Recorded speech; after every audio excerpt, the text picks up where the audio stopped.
Friends எல்லோரும் எப்படி இருக்கீங்க? நல்லா இருக்கீங்களா? ஒரு 5 டேஸாக என்னால் வீடியோ அப்லோட் பண்ண முடியல, கோல்டாக இருந்துச்சு. ஸோ இப்போ என்ன ரெசிபி பார்க்க போகிறோம் பார்க்கலாம். பீன்ஸ் பொரியல் தான். வாங்க வீடியோக்குள்ளே போகலாம். ஒரு பேன் எடுத்துக்கோங்க, 2 டீஸ்பூன் எண்ணெய் விட்டு கடுகு போட்டுக்கோங்க. கடுகு பொரிஞ்சதும் காஞ்ச மிளகா போட்டுக்கோங்க 2. அதை வதங்கிட்டோன்னே கட் பண்ணி வச்சுருந்த வெங்காயத்தை சேர்த்துக்கோங்க.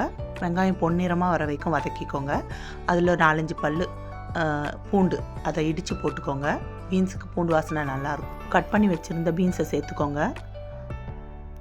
அதுக்கப்புறம் மஞ்சத்தூள் 1 டீஸ்பூன், மிளகாய்த்தூள் 2 டீஸ்பூன், மல்லித்தூள் 2 டீஸ்பூன் சேர்த்துக்கோங்க. உப்பு தேவையான அளவு சேர்த்துக்கிட்டு இப்போ தண்ணி விட்டுக்கோங்க. விட்டுட்டு ஒரு கிளறிட்டு மூடி வச்சுக்கோங்க. ஃப்ரெண்ட்ஸ், இந்த ரெசிபி பிடிச்சிருந்தா லைக் பண்ணுங்கள், ஷேர் பண்ணுங்கள், மறக்காமல் சப்ஸ்கிரைப் பண்ணுங்கள். பாய்.